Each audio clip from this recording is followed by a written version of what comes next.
hot mess that was the hotel room of Berrettini and Tomljanovic. Like, how did two people live in that kind of squalor through a Grand Slam? But so I'm just saying that's what caught me off guard a little bit. But he goes to talk to Rafa before the match, and Rafa's like, "Are you supposed to be here?" And it was just so like Felix Auger-Aliassime. Bianca Andreescu is a US Open champion. Shapovalov is the moment. Leila Fernandez. It is another performance to remember for the Canadians. All right, we're back for another episode of North of the Net, a Canadian tennis show by The Slice Tennis. The band's back together. Karina, welcome back. Steven, always happy to have you on board. Today we have two hitting partners, Ben Lewis and Mike McIntyre from Matchpoint Canada. Lads, how you doing? Great to be here, guys. Yeah, thanks so much for having us. We always like watching your podcast and keeping tabs on our fellow Canadian tennis fans. Big meeting between the two Canadian podcasts here, Matchpoint Canada and The Slice. I like it. Yeah, this is kind of like circa March 2020 when everyone's on Zoom, or maybe Brady Bunch-esque. Yeah. So obviously, Ben and Mike, a disappointing showing from the core four and the Canucks down under. Ben, let's start with Bianca. What were your takeaways from her showing in Melbourne? I guess a couple takeaways. She looked super confident right out of the gates, so that was a positive. You know, she had a very tough match that first round against Marie Boskova, seeded players, so we knew going in, you know, her ranking in the 40s that she could get a tough draw, and frankly, she looked ready for it. Played a great match, defeating Boskova in straight sets, looked cool and confident, was the aggressor. And then that second round, I mean, a qualifier, Kristina Buxa, and you think she's in a great position to advance to the third round, maybe face Iga Swiatek.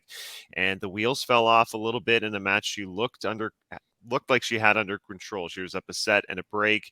The qualifier, Buxa fighting back, and a tough loss for Bianca, a match where she had match point, but I think a lot of positives, and especially the fact that she's playing again next week in Thailand tells me she's hungry to get back on court. Mm-hmm. Yeah, I think, you know, with Bianca and Leila too, what I saw, and then Michael, I'll throw to you for Leila, but gifted opportunities, but unable to capitalize. I mean, Bianca had match point in the second set. She also had a flurry of unforced errors. Leila, you know, 1 for 9 on break points, and also blew a 4-love lead in the first set tiebreak and surrendered that. So a lot of opportunities where they had to put it away and didn't, and eventually their opponent's going to, you know, get on top of you and fire away and ultimately come out on top. But Mike, we'll go to Leila now. What would you kind of say your main takeaways were from that showing? I mean, I think first positively for the two Canadian women is the fact they're both healthy and on the court, right? Like, yeah. Bianca is mentally feeling good and ready to start the year actively on tour. And Leila Annie's long recovered from that foot injury she sustained in Paris last year. And you know, it's tough coming back midway through a season as she did late last summer, unable to really get into that rhythm following that injury layoff of a couple of months. So here she is at the start of the season, coming out of the starting blocks, feeling healthy and ready, playing singles and doubles in Melbourne, which I think is a great sign as well. And what a tough draw when you've got to face a top 5 player like Garcia right off the hop. And she made it competitive. And to me, that really instills confidence that she's going to get back to that top 20 game that we know she has. She's currently, I think, 40th on the WTA. But I think we can all agree she's a much better player than that when she's healthy. Yeah, just quickly, I agree, Mike. You're right. Like, Leila had a tough draw for sure, and against Garcia. And I was asked, you know, do you think she'd be happy with that? And like Brendan pointed out, she did have opportunities, and I honestly think like it was a pretty good showing for her. Like, I think Garcia was lucky to get out of that match in a straight set win for sure. I think she even said she escaped or like got through the first set because she felt like Leila might be have been the kind of generally better player. So. Yeah, Leila won't be happy about it. Like, she's the type of player that gets, you know, ticked off when she loses, but this will just motivate her, I think, even further moving forward. Totally. Karina, did you have any main takeaways from both Bianca and Leila that stood out to you, or what had kind of popped out in your mind? Well, I've been asked a lot, like, who I'm more high on after both of their performances. And you guys know me, like, a long time on the show. I'm a Bianca truther. You guys know that I love her with all my heart. So honestly, like, usually I would say her, but I think Layla definitely showed a better level of tennis at the Australian Open. But at the same time, like, it's really early in the year, and I think it's kind of difficult to make judgments of how the rest of the year is going to go, because honestly, the tennis calendar is just so long that whatever happened in January may not happen in March or later in the year, July, etc. So I think for them, it was just kind of getting back into it now, starting a new year, starting the tournaments again. And so we'll see how it goes for them both. I think obviously Layla had a much tougher draw, so I feel better about her, but we'll see moving forward. One last thing to say about Andreescu. I looked this up for a hit I was on. She has only lost since she came back in May or June or April, whenever that was last year. I think it was like April and May. She's only lost 2 times to players ranked lower than her in the entire year. And one of them was that Billie Jean King Cup, which I don't know if that's like counts as official. So in general, and that was before Busa. So in general, she's won all the matches she's supposed to win, except for those. And yeah, she has, in reality, a few months here of points to collect that'll just add on to her total with nothing to lose. So I think both girls are in a good spot heading forward from the Australian Open. Transitioning to the men's side with Felix and Chapo, to me, I think there was a lot of momentum kind of assumed with these guys, like, you know, success at the Davis Cup. Felix won, you know, Canada's Male Athlete of the Year, and then you come into the new year and you're all fired up, and then they're ousted early. For me, I know he was 1 round behind in the elimination phase, that is Chapo to Felix, but I think Chapo probably had the best showing. I mean, that match against Herbert Hurkacz was an absolute dogfight. Like, they went fist for fist, 5-set thriller. Felix, I mean, I think he ran into a guy, I don't want to say underestimated, but I mean, another situation where he had chances to close it out. And, you know, tiebreakers, there was 2 in that match. You know, that could be 50-50. But again, I thought he was spraying the ball a bunch. Ben and Mike, who would you say kind of looked sharper, I'd say, down under on the men's side? Yeah, look, I thought Denis Shapovalov had a really positive tournament. If we're going by rankings, I mean, technically Hubert Hurkacz, being the number 10 seed, would be that favorite in that 3rd round. And Right. Shapo looked good against Dusan Lajovic the opening round, comfortably controlled the court. I think he had 53 winners against Taro Daniel that 2nd round. And the fact, I think, impressed that he was lamenting mostly his nerves in crucial moments against Hurkacz. He feels like his game is there. He has all the tools to have success. I'm actually pretty high on Shapovalov, the way he's played post US Open with 2 ATP finals, winning a lot more matches and starting off the season pretty well. If you contrast that to, you know, how he played the midpoint of 2022, for me, he's trending up. Mike, yeah, just to add to that, I mean, Denis was so brutal last year in the middle of the season that anything beyond that is going to be progress. And so I think the fact that he made it to a 5-set showing against one of the top players in the world is obviously very promising, almost a coin flip at that point when you get to that stage of the match. So I think he can hold his head up high. And look, for him and Felix, we want to see one of them take it. We want to see one of them grabbing a Grand Slam in a Grand Slam final. And I think they're both capable of it. Certainly, we saw from Felix last fall that he can be one of the top players in the entire men's game. And we all know how talented Denis is. And if he can just figure it out between the ears, I think he can be there as well. So we want the world for them. It didn't happen for the first slam of the year. But, you know, much like Karina said earlier, there's a lot of tennis season still to go. It didn't work out here in Australia. Let's look ahead and see what comes next. They're both going to have some high moments this year for sure. Yeah, and Karina, I wonder what you think about this, because for me with Felix, and you know, Ben and Mike, you can chime in as well. Felix, it seems to be in the matches he played a couple matches where, you know, the 1st round match he came up against a really hot opponent, and then he got kind of tight, I thought. And then some of the other matches, he, you know, played really confident front foot tennis, and he was a little bit more dominant, like we saw at the end of 2022. But I almost feel like the internal pressure that he seems to be feeling is what can kind of dictate how he comes out on the court. And I call it like frozen Felix sometimes. If he feels tight out there, he really gets on the back foot, and then he's unable to play his really like new identity of his tennis, which to me is like, you know, coming into the court and playing very aggressive, and he can really take it out of anyone's hand there. So what do you think about that? Yeah, I think there's definitely some validity to it. I don't want to say he was lucky getting as far as he did, but I think that he wasn't imposing his game early on, and I think it was a little bit obvious that he was relying on things like his serve to kind of get him out of matches, and it wasn't really the same Felix that we saw in like October, November of last year. And so honestly, like I didn't feel really confident about his level moving like forward throughout the tournament. I don't know if some of that internal pressure has something to do with it, because I think, when he was going on that like really high streak of like winning matches and tournaments, we were all like, oh my God, he's the best player in the world right now. He's going to win the Australian Open. Like he's going to win a Grand Slam like really soon. And so I think maybe this kind of showed that, he's not there yet in terms of being consistent for like a really, really long time, but we just need to tamper our expectations a little bit. I think that, Chapo did play really inspiring tennis. And Ben and I have talked about this before, where his run after the US Open kind of went under the radar because Felix was doing so well. So I think that Denis Shapovalov had actually put together a nice amount of matches to end the year off, and starting the year off pretty well, I'd say, in Melbourne. So I think with these two going forward, let's lower our expectations a little bit. And I think my hope for them is that they just play consistent matches where they're imposing their level against their opponents, and then I'll be happy with that. It's a different mentality too when you come into a slam as a guy who's ranked 10th to 20th in the world versus Felix for the first time coming in here as like a legitimate threat, a top 5 almost guy. And I think, to your point about, was he mentally, at his best? I think maybe that was a distraction for him, the fact that he had more of a target on him this time. Felix, one of 10 players in the new Netflix docuseries Breakpoint, which has been fantastic. I think most of us here have got into some of it, or the bulk of it, or all of it.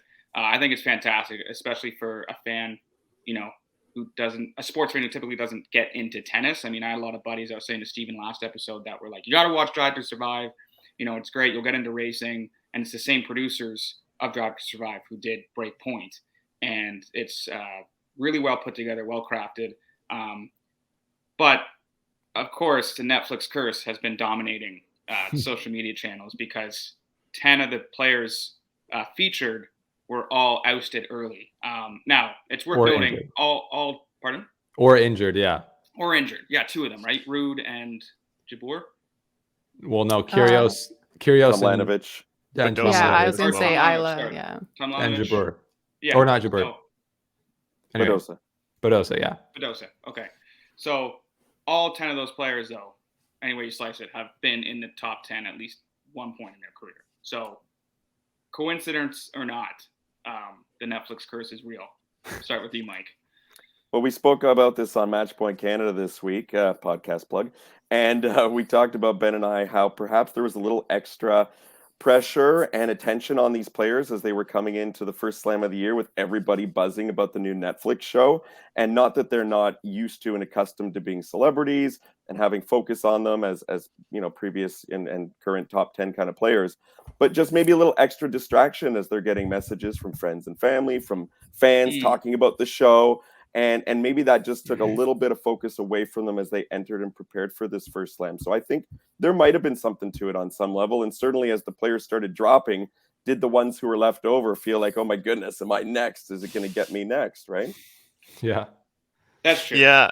I wonder, I do think like a handful of these players that were part of the Breakpoint series, now that I think about it, could have been a little bit more vulnerable, especially Casper Ruud. He didn't even play the Australian Open last year, and you could tell I don't think the ball and the conditions were maybe suiting his game, more of a heavy spin player. So that looked like sort of a nightmare matchup for him when he lost to Jensen Brooksby. Maria Sakkari, for me, I mean, she's such a great talent, but she's quite up and down with results. I mean, she played well towards the end of the season at the WTA finals, but we saw a lot of struggles from her last year. And I think Breakpoint kind of highlighted how she internalizes a lot of pressure. And then we saw it play out basically in Melbourne. And then a couple other names. I mean, Thanasi Kokkinakis, I don't think a second round loss is really unusual for him. It's unfortunate that, a high profile player like Nick Kyrgios, who's featured in episode 1, we don't even get to see him play. Yeah, I wonder, my question is because I tweeted out, I said, as I think we all kind of understand like Breakpoint is steered towards hopefully getting new tennis fans interested in the sport, and it's kind of aimed at like a higher level fan of tennis.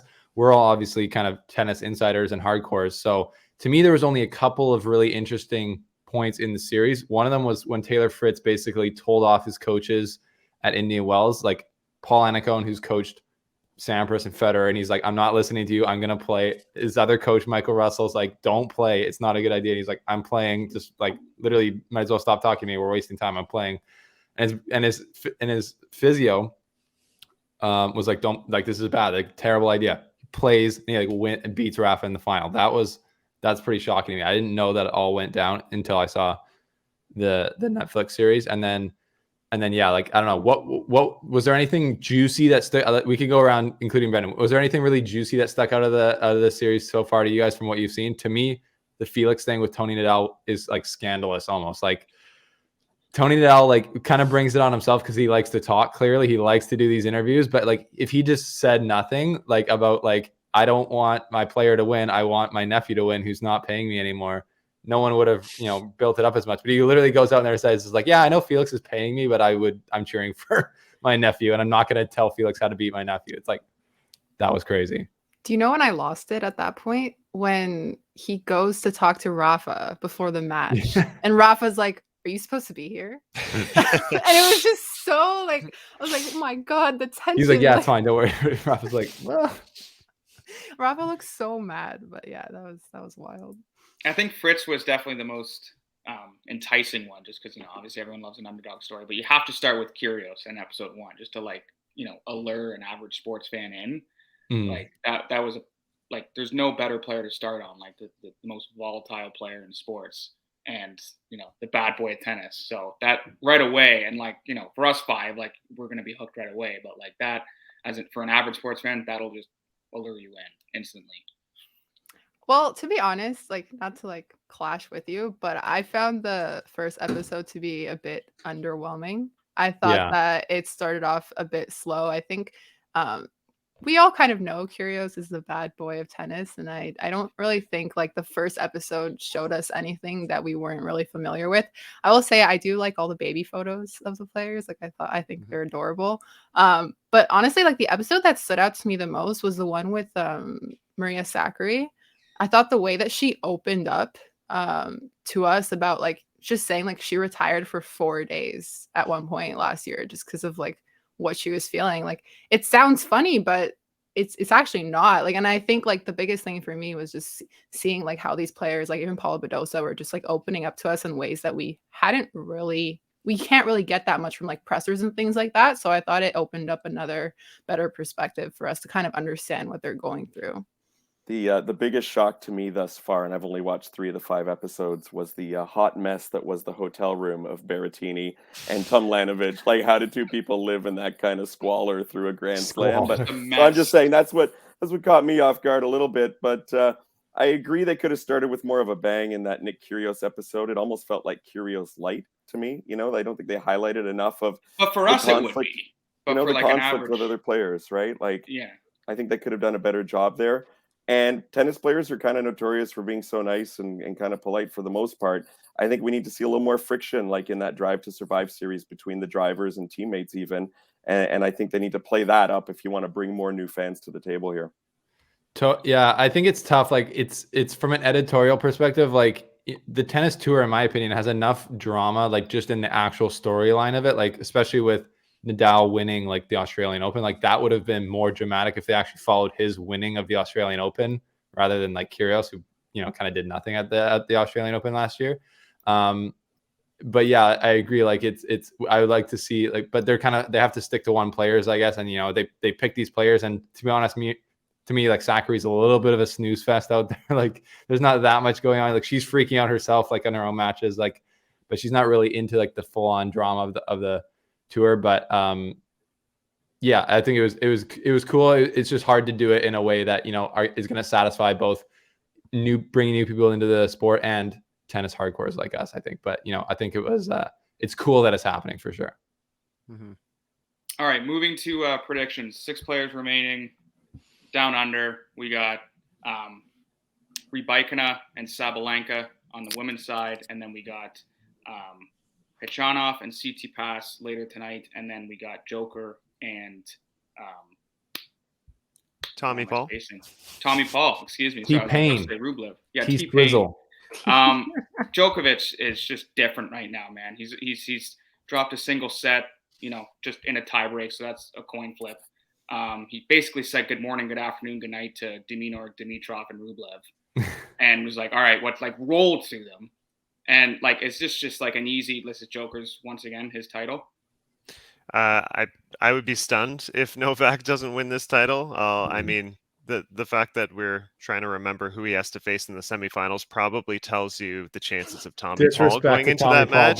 Disrespect. Yeah, sorry. No, I like Tommy Paul, and actually that will be the best returner he's faced this tournament, which is interesting. If you look at the statistics, I think Tommy Paul's won the most second serve return points.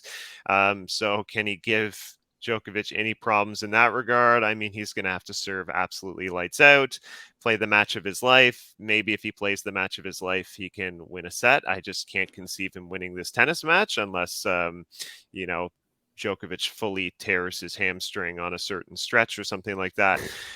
Novak, the way he's been playing the past two matches in particular, de Minaur and then Rublev in succession, I think that's the best tennis we've seen from him in a very long time, particularly what he did to de Minaur. He just took his soul away. He's sort of reminding me of that final in 2019 against Rafael Nadal, where it's like he's playing a different brand of tennis right now. The one guy who could maybe stop him, I think Stefanos Tsitsipas plays really, really well in Melbourne. He looks incredibly comfortable on these courts. He's been serving great. His return has improved. He has a bit of variety and style to his game. I think you need a lot of finesse. You need every tool in your toolbox if you want to beat Djokovic here. And I think Tsitsipas is the only one for me who can trouble him. I mean, the Tsitsipas Djokovic final is pretty mouth-watering. No disrespect to a Khachanov Tommy Paul final, which I'm sure would interest some of you. But Tsitsipas already, who's made the semis in Australia 4 times in his still young career, is super impressive. Him and Djokovic have put on some great 5-setters before at the Slams, albeit on clay at the French Open in the semis and in the finals there. So I don't know if Novak forgot about. The one that Novak forgot about. Yeah, exactly. So I think it'd make a great final. But as Renee Stubbs said to Ben the other day when they were speaking, Novak just has a massive amount of vengeance in him right now due to what he's been through over the last year. And he is out to prove something. He wants to tie Nadal in the overall slam count, of course. So what a fabulous opportunity for that. And wouldn't that set things up nicely, for the French Open if the two of them could meet in the finals there and have the overall slam count on the line, I think. Oh, that would be incredible. That would be crazy. I think we gotta, to me, the big thing is like the balls being a little bit slower. I think my theory is that it's helping Tsitsipas. It seems like he's, on quicker surfaces, he's always gotten a bit rushed and hasn't played his best, like at Wimbledon, obviously, and then ultra quick surfaces. I mean, he has done well at the Australian Open in the past, but I think it seems like he says that extra little split second here where and then he's also powerful enough to just hit through the court anyway. So I know he's almost in pigeon status when it comes to playing Djokovic. Like he's beaten him 8 times in a row, I think, which is like embarrassing. But I think, theoretically, it should be a great final if those two guys meet in the final. And I think Tsitsipas should believe that he can beat him. He can bring the level of tennis that can beat Djokovic. I think he beat him twice out of the first 3 matches they played. It's obviously changed a lot since then, and he's kind of got him mentally rattled ever since that French Open come from behind loss. But that should be the final that I think it would be pretty blockbuster, to be honest. But yeah, no disrespect to Tommy Paul, amazing tournament. He's an amazing athlete. Like he's faster than Djokovic at this point. He's younger, he's quicker around the court, I think. They're all younger than Djokovic. True. Yeah, that's true. But it doesn't seem to really matter, I guess. But he should, could be interesting. Yeah, I was disappointed in de Minaur and some of these other guys. But again, Djokovic he's been playing out, like you guys said, some of the best tennis he's ever played down there, which is super impressive. So we'll see. Imagine though if Tsitsipas loses and then Tommy Paul then Djokovic plays Tommy Paul and then Karen Khachanov. It's like what a tournament.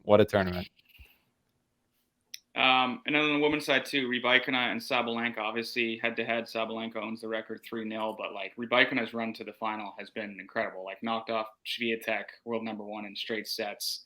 She's got to be riding a bit of a momentum high in that.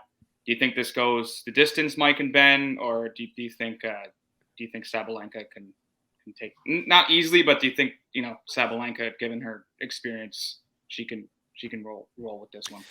Well, I suppose Sabalenka has the experience of playing in more finals, and I think she's won 11 singles titles. But there's one factor of experience that she doesn't have, which is playing in a Grand Slam final, which Rybakina has just from last year in Wimbledon. And it's almost like it didn't even sink in for Rybakina that she was playing and winning Wimbledon when it happened. We saw her incredibly muted celebration at the time. I think it's a great matchup. The way both of them serve and control the court within the first 3 to 4 shots. If you look at the statistics, just analyzing the rallies, both players hit big and attack very early, so they want to dictate the point from the get-go. For me, Sabalenka has been the best player though of 2023. She's 10-0. She opened her season with the title and she hasn't dropped a set yet. I mean, this has been incredible. And you look at the numbers, I think she's had over 30 winners in her last 6 matches, and she's been a positive on a winners to errors standpoint throughout all of the tournaments. So for me, she's my pick at this point. Rybakina is playing incredible. She played another great match against Azarenka. I'd love to see this one go the distance, to be honest. But I'll lean Arena at least to win it. I think it goes 3 sets for sure, as have all their previous 3 encounters. But I think you throw out that 3-0 head-to-head that Sabalenka owns because of the fact it's in a Grand Slam final. And this is new territory for Sabalenka. And we know she's been prone to mental, yips at times with the serve and whatnot. So does that, rear its ugly head in the final? Who knows? Remains to be seen. For me, Rybakina's path to the final has been so impressive. Taking out Danielle Collins, who plays the best tennis ever at this point of the year in Melbourne. Super impressive early in a tough 3-setter. And then to beat number 1 Iga Swiatek, of course, which is something not a lot of people have done over the past 12 months. Also got to be a huge confidence boost for her. So she's won a slam before. I think that gives her the edge, and not just to be different from Ben and assure that one of us gets the prediction right for once, but I think Rybakina is going to be hoisting that trophy this weekend. Great pick, Mike. And I would like to say the disrespect for Rybakina continues with Brendan. We got a great point, Ben. She won a slam. She's a slam champion in the last 2 slams. And I thought it's been one of the scandalous stories in all of tennis. She's literally playing on these outer courts ever since then. No points. All these journalists are like, we know you're Russian, but you're playing like they're like keep asking the same question, and none of us are there to ask like good questions. Man, ridiculous. I'm just trying to host and tee up Ben and Mike. All right. I think you're doing a great job, Brendan. I think you're doing great. I'm joking, Brendan, but the disrespect does continue, I think, in general for her. So I think my prediction is she wins because she is more mentally level than Sabalenka. Sabalenka was my pick from the beginning of the tournament to win, so I'm happy about that. But I don't know. I'm leaning Rybakina now just because she's cold. You know what I mean? Like she's cold out there. Like how does she get rattled? She doesn't. Like I don't know. I don't even know how you beat her now. It's a bit of a fire and ice matchup, right? 100%. So if Rybakina can drag it in the emotions for Sabalenka, we'll see. But then the other thing is Sabalenka's game has always been huge and bang bang tennis, and like that's where she's overpowered players, but she's not overpowering Rybakina. Like I think Rybakina's got a bigger serve and a bigger forehand, so it's going to be super interesting. I'm excited for this one, Karina. Yeah, I think going into this so I actually got up at 4 to watch Rybakina and Azarenka play. So, and I have a couple of thoughts. I think this match is going to be the story of the serve for both players. Rybakina didn't serve that well against Azarenka, especially in the first set. I think her first serve percentage dropped to like below 50. Sorry. And it was obvious because she was up like I think 5-3. She had match point, and Azarenka was able to work her way back into that set and ended up pushing it to a tiebreak. And I think she didn't actually play her best tennis, but she was still able to get past Azarenka.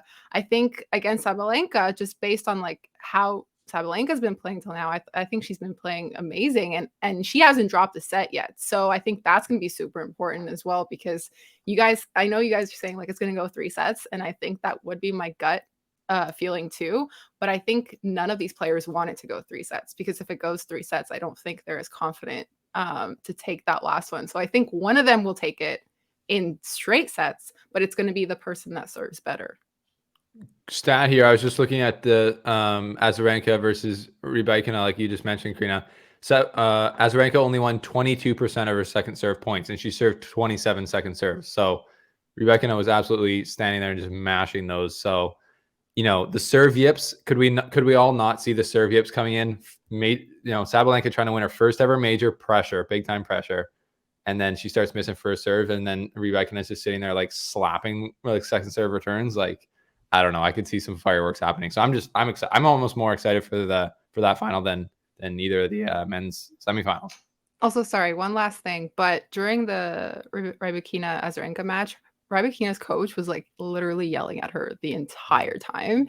And it got to a point where she started talking back to him when she was getting frustrated because things weren't going well. Yeah. And that was like, I know we were talking about like her being cool, but I feel like she was getting so frustrated with her serve that a little bit of emotion actually came out. And I was like, well, like the umpire actually told her coach that he needs to like stop talking to her in between the first and second serves because it's distracting her opponent. So I thought that was interesting and something to keep an eye out for in the final as well. Question. We got a couple minutes here. Question for all of you. What happens if Elina Rybakina wins the Australian Open? Then we got Swiatek holding 2, Rybakina holding 2. Are they 1 and 2 in the women's game? Holding 2 slams is a big difference from holding 1 slam, and just losing that moniker of being a 1 slam wonder. I mean, I don't like the term, but right, because you look at some players like a Thomas Johansson, never thought he'd ever get a second one. You look at a 1 slam guy like Andy Roddick, I think we can all agree he was much better than a 1 slam, but it makes such a defining difference on your legacy and career. Totally. So I think it's a huge moment for Rybakina to put herself into that next sort of category, next level. I'm convinced. Yeah, I sprinkle some money down. Yeah, she would be joining some company. I was going to say she would be joining sort of the crop of players who are still competing, or more the veterans of the tour, like your Kerbers, Halevs, Muguruthas, who have won more than one, that are multiple slam champions, and we obviously think of them so highly. I think maybe Rybakina, not only is she so introverted and shy, that might be a part of why she's overlooked, but also the fact that she doesn't have that many WTA titles to her name, whereas Aryna Sabalenka to this point has had the better career, but she's not a slam champion. Great point. Well, lads, we'll get you out of here. Thanks so much for hopping on North of the Nets. For the Slice Trio, you can follow us on YouTube, Instagram, and Twitter. Ben, Mike, tell our viewers where they can find you. Yeah, you can find us on Twitter at MatchPointCan. We're also on Instagram, Matchpoint Canada, and wherever you get your podcasts, look us up, Matchpoint Canada. And thanks for having us on, guys. This has been a blast, and I'm looking forward to the finals now, even more than ever after talking to all of you, and looking forward to getting back on a normal sleep schedule too. Hooray! Yes. Yep, that'll be good. Appreciate you guys coming on, Ben and Mike. I do always like the the little intro music on Matchpoint Canada is fire, so I always appreciate that part of the show. Nice. Anyways, rounding it out here from Canada. Thanks for being on the show. We'll see you guys next time. Felix Auger-Aliassime. Bianca Andreescu is a US Open champion. Shapovalov with the moment.